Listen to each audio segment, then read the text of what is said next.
हे आहे कुही तालुक्यातील पांढरकोटा गाव आणि हे आहे रमाकांत दादा शेंडे. 2020 कोरोनाच्या काळात यांच्या डोक्यात संकल्पना आली की आपल्या गावात आपण वृक्ष लागवड करावी. गावातील तरुण आणि लोकसहभागाच्या मदतीने यांनी गावात झाडे लावायला सुरुवात केली. यांच्याकडे झाडे घ्यासाठी सुद्धा पैसे नव्हते. यांनी सोशल मीडियावर स्टेटस टाकून लोकांकडून पैसे गोळा केले आणि गावाच्या ग्रामपंचायतच्या पटांगणामध्ये 3 ते 4 हजार झाडांची लागवड केली. 2021 मध्ये आम्ही पण या गावाला भेट दिली होती आणि आम्ही पण एका झाडाची लागवड केली होती आणि आज 5 वर्षानंतर या गावाला पुन्हा भेट दिली आणि तुम्ही पाहू शकता 5 वर्षा आधीची छोटीशी झाडे आज भव्य फळबागामध्ये यांचे रूपांतर झालं आहे आणि या झाडाचे फळ आता आपण खाऊ शकत आहोत. आणि एक फायदा असा पण झाला, मनरेगा योजनेअंतर्गत या गावातील नागरिकांना इथे रोजगार मिळाला आणि ह्या फळबागेतील फळं आता गावातील नागरिक खाऊ शकते आणि ग्रामपंचायत देखील या फळबागातून उत्पन्न तयार करू शकते. आणि यांचा दुसरा उपक्रम गावातल्या स्मशानभूमीमध्ये यांनी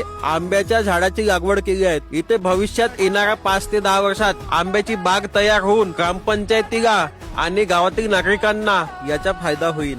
यांनी यांच्या घरी रेन वॉटर हार्वेस्टिंग हा उपक्रम केला आणि आधी ज्या बोरवेलला खारं पाणी येत होतं 3 वर्षानंतर त्याच बोरवेलला आता गोड पाणी यायला सुरुवात झाली. आणि सोबतच गावाबाहेर जी नदी असते त्या नदीचं पाणी पूर्ण वाहून न जावो यासाठी छोटूसा बंधारा बांधून तिथे पाणी अडवून ठेवलं जाते. त्यामुळे गावातील शेतकऱ्यांना त्याचा फायदा होतो आणि पाणी अडवा पाणी जिरवा हा उपक्रम इथे लागू होतो. म्हणूनच माझी महाराष्ट्रातील सर्व गावातील तरुणांना विनंती आहे, आपणही आपल्या गावात असा कोणता तरी उपक्रम करावा. धन्यवाद.